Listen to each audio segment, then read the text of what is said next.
C'est leur niveau vibratoire qui fluctue. Il peut monter, descendre. Mais la courbe, comme si on faisait la courbe du CAC 40, tu vois. C'est marrant d'ailleurs, parce qu'on dirait que c'est indexé. Et ben, il y a des hauts, des bas, des mouvements très très rapides. Mais globalement, ça augmente inexorablement, mais ça augmente de façon exponentielle aussi. Alors moi j'entends ces 6 derniers mois, mais c'est en fait, c'est depuis qu'on a commencé à compter, j'entends plus ou moins 2000 ans que c'est exponentiel. On n'arrive pas à la fin d'un cycle, c'est une accélération exponentielle simplement. C'est comme si, tu vois, cette histoire de plus tu vas vite, c'est une force qui s'ajoute à la force de départ. Comment on dit ça? C'est qu'en fait, tu fais une toute petite impulsion et ça fait boule de neige, tu vois? Ah, c'est un vecteur? Ouais, voilà, c'est un vecteur, exactement. Et je vois la courbe au départ, elle était plate avec des petits sursauts, tu sais, comme un encéphalogramme. Et là, on est en train de faire un pic. Faire une crise cardiaque? Ouais, un pic, c'est ça. On fait une crise d'évolution. Et ce pic, je vois pas qu'il s'arrête à un moment donné. Il y a pas, on le saura quand ce pic sera dans sa phase stagnante ou redescendante. Mais ça augmente. En fait, la courbe qui était quasiment plate, qui progressait lentement au départ, là, ça fait comme un truc super vertical d'un coup. Un geyser. Comme un pic montagneux. Je vois que c'est l'influence des stellaires qui nous bombarde, mais c'est ce que je disais à ta mère juste avant, c'est la protection qui avait été posée autour de la Terre, une protection électromagnétique pour empêcher les stellaires de nous envoyer des informations. C'est comme la couche d'ozone qui a été percée et ça se gangrène, quoi. Donc ce pic il augmente au fur et à mesure que la protection que ceux qui avaient mis et ceux qui avaient la main mise sur la terre avaient posé, au fur et à mesure que cette protection se disloque, eh bien notre taux vibratoire peut augmenter, le taux vibratoire de la terre aussi. Ça je l'avais capté il y a déjà 1 an ou 2 ans, même peut-être 3, c'est que les informations allaient nous arriver de plus en plus vite et nous ce qu'on a juste à faire c'est à accompagner pour que notre corps absorbe, parce que c'est pas des rayonnements électromagnétiques, tu vois, mais il faut qu'on puisse être en capacité d'absorber aussi. Oui, mais tu fais ça comment? J'ai dit à ta mère avec de l'eau, on peut être fatigué, il faut dormir beaucoup, et ça c'est la com que j'avais avec la chienne au mois de mai l'année dernière.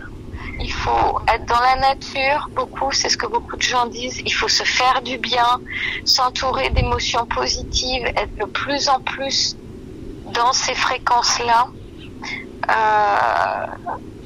s'entourer de bonnes choses, l'alimentation, ça passe par ça, évacuer tout ce qui est même médicaments, évacuer ça va pas être dur ça.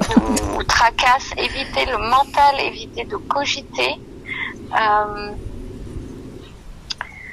Donc l'eau, c'est boire de l'eau magnétisée uniquement, l'alimentation aussi, le plus possible d'organismes vivants, et tout ce qui n'est pas vivant, ou par exemple on parle d'animaux morts et tout ça, c'est le réénergiser pour se nourrir, pour donner l'information du vivant et de l'harmonie, que nos cellules puissent retrouver l'harmonie grâce à ça.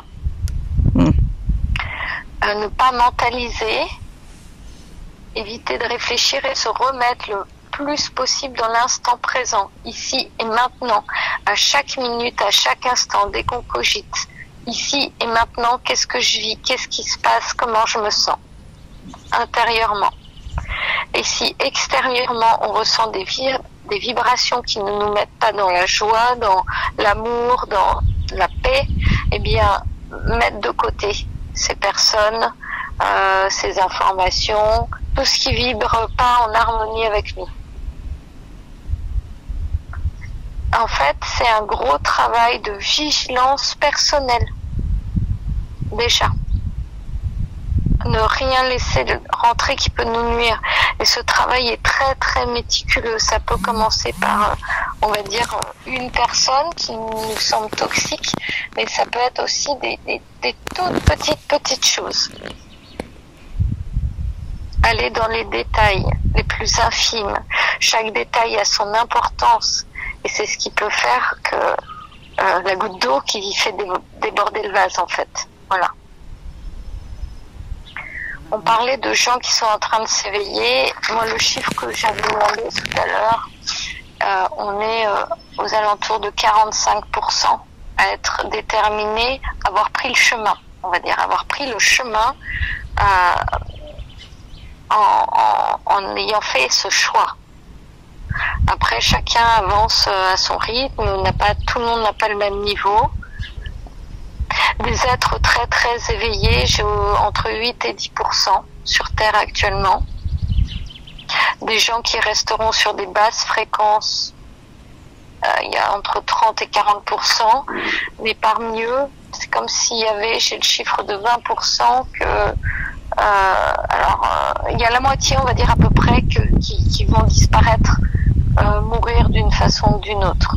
C'est sans doute une tranche d'âge très vieille où ils n'ont pas la capacité d'être dans un corps physique pour rester. Et entre les deux, eh bien, c'est le libre arbitre de chacun qui va jouer. Parce que, comme je disais à ta mère, pour moi, il y a des hybrides. C'est-à-dire qu'il y a des gens qui n'ont absolument pas de conscience. C'est 30-40%.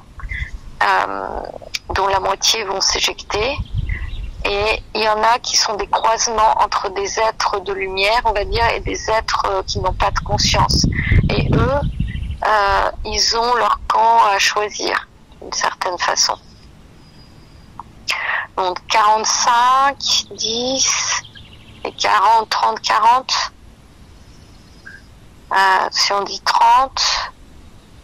45, 85, ouais, il y en a qui doivent choisir leur camp encore. Ces chiffres sont en constante évolution. Il y en a qui choisissent de s'engager aussi et qui sont rattrapés par la peur et qui ont la pression. Donc rien n'est définitif, jamais. Faut jamais rien prendre pour acquis. C'est en temps réel que ça se joue. Et il y en a qui sont sur le chemin de la lumière, mais qui vont pas tenir le choc des vibrations très élevées qu'on leur envoie. Ils sont déjà peut-être plus fragiles et ils vont pas tenir le choc physiquement. Ah oui, dans ce qu'il y a aussi, ce que vous pouvez faire pour élever vos fréquences, c'est justement les crop circles en font partie. C'est tous les symboles de géométrie sacrée. Alors pas tous, parce que certains ont été détournés de leur fonction première et ne sont plus des moyens d'harmonisation. Les crop circles, eux, j'ai plein de frissons quand je dis ça, c'est de la technologie de pointe, c'est, on va dire, les derniers symboles de géométrie sacrée, les derniers programmes, on va dire, les dernières mises à jour. Donc, quand vous envoyez, il faut ressentir l'harmonie intérieure que ça crée en vous, comment ça résonne. Si ça résonne avec un sentiment de perfection, de joie, de paix, d'amour, tout ça encore, eh ben c'est bon, regardez ces symboles. Même peut-être photocopiez-les et posez-les sous une bouteille d'eau pour l'harmoniser. Voilà. Ça, c'est de l'information qui nous est transmise. Alors, je demande si on a une information à transmettre à l'être humain. Oui, bah c'est toujours, prenez soin de vous, mais de vous personnellement. Vous ne pouvez pas décider de prendre soin des autres à leur place. Ça, c'est de l'ingérence. Chacun doit rester maître de son royaume Et donc, on ne peut juste que transmettre des informations aux autres, et c'est à eux de décider en leur âme et conscience s'ils souhaitent en profiter ou pas, l'intégrer ou pas. Chacun doit garder, et c'est absolument impératif, son libre arbitre, et en toute conscience faire ses choix. Même si ces choix sont valables à un moment donné, un instant T, on est encore dans l'instant présent, ici et maintenant, et sont modifiés à l'instant d'après. Tout cela est parfaitement juste. Ce qui compte, c'est que cela résonne de façon parfaitement juste en vous-même à chaque instant. À chaque pas on avance. Et pas besoin d'aller cogiter, mentaliser, se culpabiliser sur le pas qu'on a fait précédemment. Personne ne vous juge, personne n'est jugé. Et se juger soi-même est une erreur qui nous maintient dans l'ego et le mental. Pour faire un choix en conscience, il est surtout primordial de le laisser de côté, l'ego et le mental. Donc si on se juge, si on s'autocritique, si on se dénigre, ou si on laisse faire les autres des jugements à notre encontre, des critiques, porter un regard négatif, ça c'est nous remettre sur des fréquences plus basses. C'est accepter l'idée que l'on peut ne pas être aussi bien que l'on est en réalité. C'est accepter l'idée que non, c'est plutôt remettre le pouvoir de nos décisions à quelqu'un d'extérieur. Et cet extérieur est représenté également par notre mental et notre ego. Ils peuvent être utiles pour justement détecter nos failles. Ils peuvent être utiles pour vivre dans ce monde terrestre et détecter l'ego, le mental chez d'autres, et donc ces fréquences négatives. Il faut juste les remettre à leur juste place, l'ego et le mental, et ne pas leur donner plus de pouvoir que ce qu'ils ont en réalité. Ça, c'est le conseil qui est donné aux humains. Donc ça veut dire ne pas aller capter trop d'informations qui ont été données par les uns ou les autres, quelles que soient les informations données. Il faut en prendre un petit peu, et surtout il faut apprendre à s'écouter intérieurement et à recevoir toutes les informations qui nous sont données. Alors j'allais dire sur des fréquences de lumière en fait. Elles nous sont données intuitivement dans nos rêves, dans nos pensées, dans des images sous forme de flash. Elles sont données aussi par des ressentis physiques, des frissons, des picotements, des choses comme ça. C'est ça qu'on doit écouter et rien d'autre.